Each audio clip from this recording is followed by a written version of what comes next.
அப்பா வணக்கம். இனிய பிறந்த நாள் நல்வாழ்த்துக்கள் அப்பா. அப்பா உங்க பிறந்த நாள் ரீல்ஸ் பார்த்தேன்.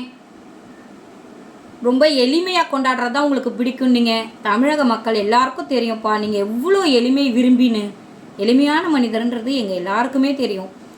அப்புறம் சொன்னீங்க உங்கள் கழக உடன்பிறப்புகள் எல்லாரும் கழக அரசு சாதனைகளை உங்களோட ஒவ்வொரு பிறந்த நாளுக்கும் பொதுக்கூட்டம் போட்டு சொல்லுவாங்க மக்களுக்குன்னு சொன்னீங்க. ஆனால் இந்த முறை மொழி பிரச்சனையே நாங்கள் மக்கள்கிட்ட கொண்டு போகிறோம் பிறந்த நாளுக்காக அப்படின்னு சொல்லியிருக்கீங்க. ஏன்னா வேற வழி இல்லை, எந்த சாதனைகளும் நீங்கள் செய்யலை. பொதுக்கூட்டம் போட்டு உங்கள் கழக உடன்பிறப்புகள் சொல்கிற அளவுக்கு நீங்கள் என்ன சாதனைகள் பண்ணியிருக்கீங்க? உங்களுக்கு ஓட்டு போட்ட மக்களுக்கு வெறும் வேதனை தான் கொடுத்துக்கிட்டு இருக்கீங்க. அதை வேணா பொதுக்கூட்டம் போட்டு சொல்லுங்க. உங்களால் முடியலன்னா சொல்லுங்க, நாங்கள் செய்கிறோம். மொழி உயிர் பிரச்சனையா? உயிர் போற பிரச்சனைலாம் இருக்கீங்க. ஒரு அன்றாட அத்தியாவசிய தேவைகள் கூட இப்போ பூர்த்தி ஆகலை மக்களுக்கு. அந்த அளவுக்கு எல்லார்கிட்டையும் பொருளாதாரம் ரொம்ப ரொம்ப ரொம்ப வலிமை இழந்து கிடக்கு. யார் கையிலையும் காசு இல்லை. எவ்வளோ வேலைக்கு போய் எவ்வளோ சம்பாரிச்சாலும் பத்தலை. பண நடமாட்டமே இல்லை மக்கள்கிட்ட. எல்லாமே உங்க ஒரு குடும்பத்துக்கிட்ட தான் இருக்கு.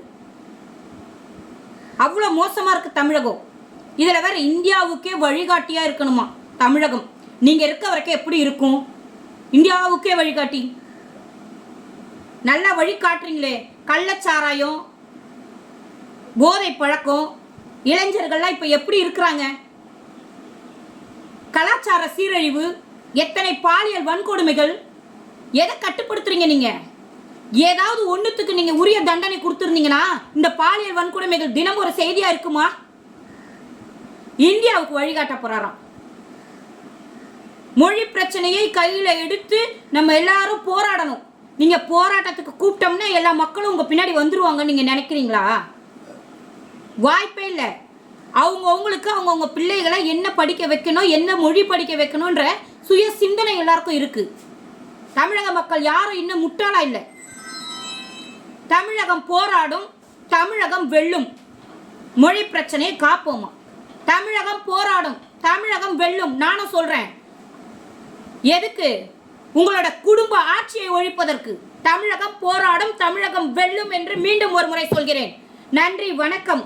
மீண்டும் ஒரு முறை சொல்றேன், இனிய பிறந்த நாள் நல்வாழ்த்துக்கள் அப்பா. நன்றி.